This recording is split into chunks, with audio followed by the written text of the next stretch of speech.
What's happening, Playboy? Welcome to episode 114. This is Demarco. Thanks for tuning in.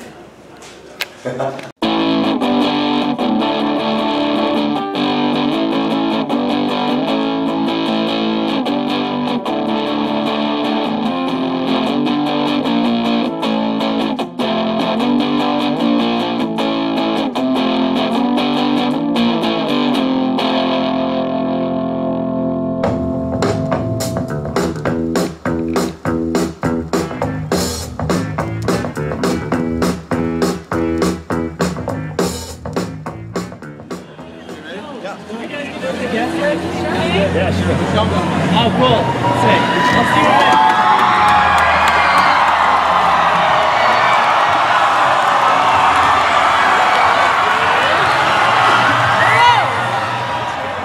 Hey everybody out there, we are once again in the Vogue Theater here in Vancouver, this time at a sold-out show with Mac Demarco, Mac himself. Say hi to everybody out there. Hi everybody. Right on, man. Thank you so much for being here. This is a real treat. Good to meet you, man. Yeah. Big news 2 days ago, your 2015 mini LP, 8 songs, is going to be coming out. It's called Another One. That'll be available August 7th. We got that little teaser sort of trailer there 2 days ago. What can you tell us about it that wasn't released in the press release? Is it expanding on the Salad Days sound? Did you record it all yourself? I did it myself. I think it's a little bit different than Salad Days. It's like not as I think Salad Days was my grumpy album. Yeah. And this one is I just wanted to write some like love songs. So this time it's like they're just people can take them, do whatever they want with them. I had a good time making it. I think the tone is a little bit different than Salad Days. So okay. I think nice. Cool. And the reason it's not going to be a full LP, yet you're calling it a mini LP. I mean, 8 songs could still hold its own weight as an LP. The only reason that labels call things EPs or whatever is so they can put them out faster. And I didn't want to wait. If I'd done a full length, it probably would have had to come out next year. Yeah. And I didn't want to wait that long. So it's a mini LP, whatever that means. Yeah, exactly. Whatever that means in this day and age. Okay, let's get into the fun part. Whether you know it or not, many of your old Vancouver friends have appeared on this show, from White Lung to Courtney's Piece. In fact, your name came up in the very first episode of this show. Tony from Needles and Pins was poking a bit of fun at you. That's where I first got exposed to you guys at the Rickshaw, Lady Hawk, Needles, Pins, Emily Carr 2010. Oh, yeah. I got pictures of that show if you guys ever want to see that. For sure, man. And awesome. That's where I first found out about you guys. I downloaded First World, loved it instantly. Mac Demarco played that show as well. Really? Before you guys? Yeah, or? before us. As when his thing was still called Make Out Videotape. Oh, right. That's on the poster that I have. Oh, no doubt. So that's a Pitchfork Darling. Damn, they were good info right there. We played after you. Okay. What's up now, Mac? Come on. Now let's talk about this single here. Notice the blue vinyl. That's the La Ti Da Singles Only Club.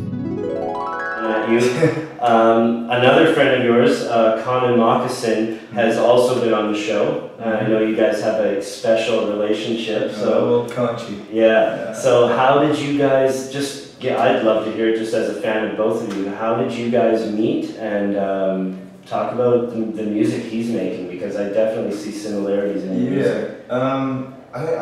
I started listening to Conan when I was like probably 18 or 19 or something. He had the album, not the most recent one, but I think it had. That's back in when Conan and the Moccasins. No, it was the one after that. It was like, Please Turn Me Into the Snap. The Snap. Yeah. Okay. So that album, I got that a long time ago and listened to it all the time. And but it was weird. It was like, when is this guy from? Is he from like the 90s? And they were like, oh, he plays shows now, but like he doesn't play in the States ever. Like, it was just very weird and mysterious. Yeah. Little did I know, like, he was doing like tours in Europe and in Australia. With Radiohead. Yeah, exactly. Huge names, yeah. And but eventually they got that album got re-released on Mexican Summer. Right. So he started coming out to play in New York. And I don't know, I just went out to one of his shows, found him afterwards, took him to a bar. Yeah. And then made a connection. Quick friendship after that. Yeah. Pretty amazing music. There's definitely he's the craziest guitar player I've ever seen. Yeah. I had an amazing time at his show. It's just really sexual undertone in the tunes, right? Yeah, it's good stuff. Do you see similarities in your music? Would you say he's an influence since you heard him that long ago? Yeah, I think so. I mean, The one thing that I always like attribute to like I haven't started listening to Conan is like I never used guitar effects ever on anything. Okay. I was like pedals out of me, that crap. Yeah. Then I listened to like It's Showed My Dear or something. Yeah, I was like, whoa, how do you make a guitar sound like that? And then I started getting like chorus and stuff like that. And now I like use it on everything. So. Nice.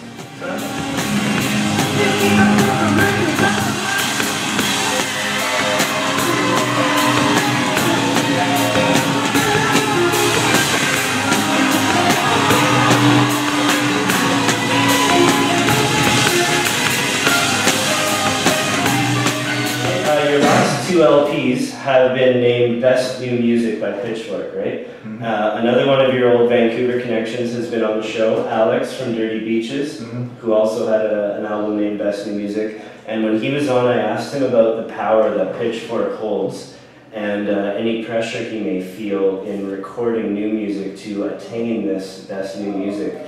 And with your mini LP and another LP coming out, what do you think about the power that Pitchfork holds, and do you ever feel pressure in making the music, or do you just go with what your gut says? That on the second album, on Salad Days, I tried my best to not feel weird about it at all. Like, I'm gonna follow up that other one that did pretty good. Like, Exactly. And then I realized halfway through, like, why am I was like sitting there like, one is better than that other one, or else, this one's not going to be good, You could go crazy with the takes, right? So it was kind of like, eventually I was just kind of like, why do I care, And then eventually I had it all together, put it out, and was like, whatever, that's fine. Turns out people liked it, so, that was lucky, but yeah, I think that, Pitchfork, it has a lot of, as far as like if they stand through the Best in Music or something, it's going to be like, golden. Immediately you're like, oh, we're playing big shows now, and the tours are crazy, and like all these kids like it. But I don't know. I think I have like a lot of ideologies about music or whatever. Especially now the kids that come up to me and they're like, yo, how do I get signed? Like, how do I get how do I get on Pitchfork? It's like, dude, don't do this if that's what you want. Like, it's it's the most unimportant part about making music. So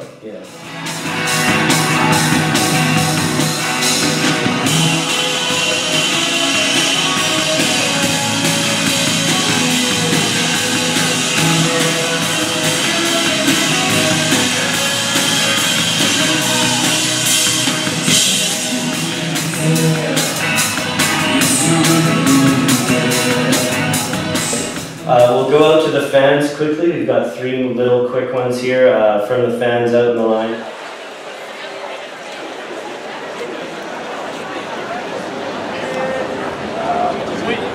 I'm Winston Bull from Burnaby, BC, and Matt, who's your favorite inspiration as another writer? Man, I don't know. I usually just listen to bands I like and then try and rip their lyrics off, I guess. You mean like writing subconsciously or consciously, maybe things creep in? Harry Nilsson, I like his lyrics. John Lennon, I like his lyrics. Paul McCartney. Okay. Yo, what's up, Mac? I actually made a pin for you. Nice. If you want to get, I'll give it to you later. So what's your favorite kind of cereal? Okay. Do you want to say your name and where you're from? I'm Mariah. Okay. Nice to meet you. From? I'm Maple Ridge, BC. Okay, cool. I don't really eat cereal that much unless I'm like staying at my mom's house. But if I do go out and buy it, I always get Cinnamon Toast Crunch. Nice. Oh yeah. That's a pretty good one, CTC. But did you know that the recipe changed in the mid-90s? It's not the same. Anyways. Are you okay? Hey, I'm Soha, and I just want to ask Mac how much Simpsons merchandise he has. I have a lot now. I got a whole bunch of T-shirts. I actually got a Bart Simpson doll, and I have the Homer and Marge ones in my room, so I have those. A lot of stuff in my room now. And kids have been giving me a lot of pins, like the old 90s Simpsons pins. So, yeah, a lot.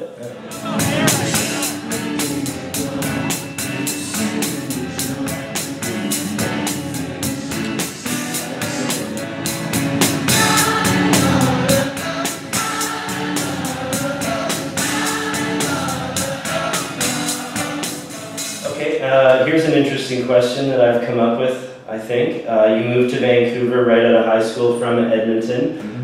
You were making music in a garage in the Killarney area. Flash forward 6 years, 2 successful albums, world tours, and now a pair of your used sneakers can sell for 21 grand to raise money for charity. Yeah. I mean, just sum that up, and like, how do you stay humble through that, and what does that sort of feel like? That journey. It's pretty crazy. Weird. Sometimes I feel weird about it, but it's kind of like when I decided like I want to be in bands and I want to like go on tour and make records. It was kind of like I just found out that there was something that I liked, and I kept doing it. And even if I had no money or whatever, still like it was like the thing that I liked. Then it turns out to be like my main source of income, which was kind of weird to think about for a while. But it's great now. But I don't know. It's just kind of like just doing it. I don't know. Is it hard to keep like a perspective, like to not get so inflated with the ego, or is it hard to stay humble? I don't know. I think that for me the like incline, although I think to the majority of the people on the internet, a lot of the people listening to music now, like new listeners, they're just kind of like, man, that guy had now he's so huge. But like, I played in basements for like 10 years or something, so. It took a long time, and I still really appreciate, it's not like, oh, I had to do all that crap to get where I am now. Like, I really liked doing the weird, crappy shows and stuff, so, I don't know. It's, I think that baby steps, even though sometimes it'll look baby steps and like, all of a sudden,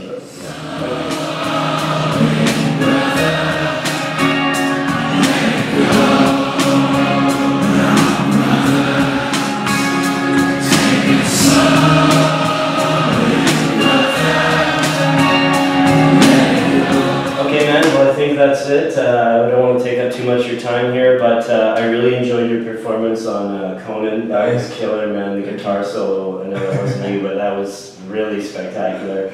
I've been telling all my friends to check that one out, and hope to see more of that tonight. Cool. And good luck on the release of the mini LP and stuff. Thanks for making the time, man. Cool. My name is Matt. This is Pierce. This is Wayne. Back to show and say hello to all our beautiful friends at the Bistro table. It's been awesome to get back to it. Happy to be here. Good to play.